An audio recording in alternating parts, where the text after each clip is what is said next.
sécréter devant une œuvre d'art.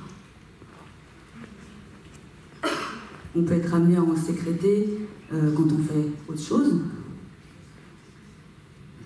quand on fait l'amour, ou quand on fait aussi du sport.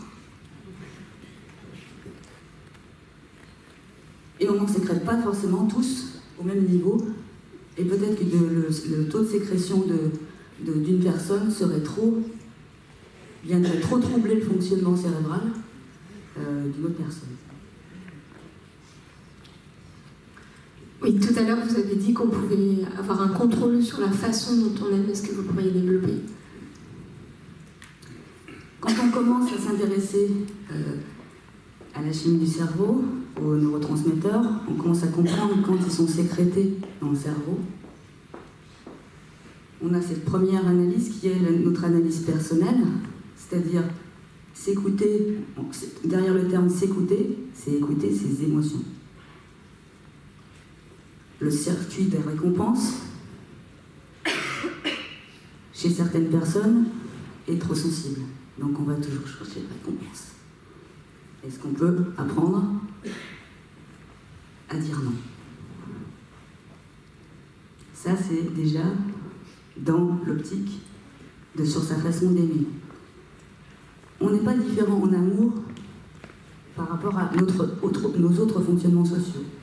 Il y a des différences, quelques différences, mais c'est un fonctionnement global.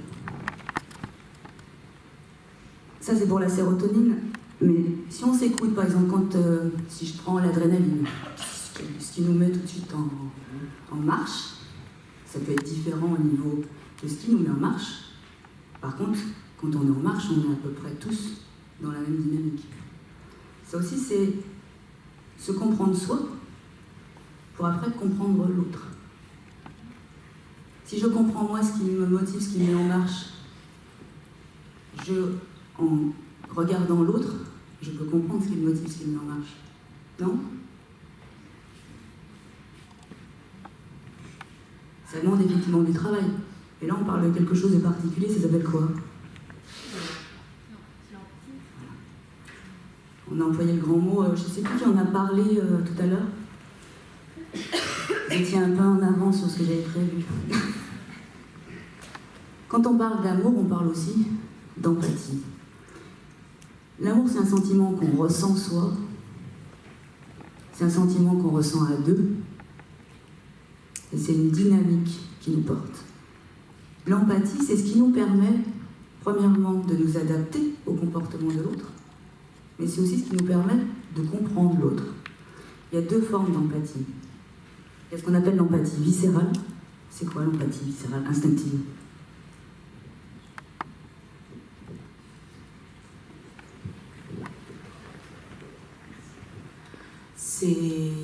C'est justement la lecture du langage corporel et la façon dont notre cerveau va interpréter la réponse de la personne en face et la traduire en émotion. J'aime pas dire non, mais je vais dire non, c'est pas tout à fait ça. L'empathie viscérale, c'est la contagion émotionnelle. Elle est présente chez les autistes. C'est-à-dire que vous rentrez dans une pièce, comme celle-ci, là tout le monde est posé, relativement calme, on parle d'amour, dans toutes ses formes. Il n'y a pas de quelque chose de tendu, il n'y a rien qui vibre et qui peut être contagieux, mais de façon négative. L'empathie viscérale ou l'empathie instinctive, c'est quelque chose qu'on retrouve dans les troupeaux, les animaux. Un danger, même celui qui ne l'a pas perçu, ça se propage instantanément.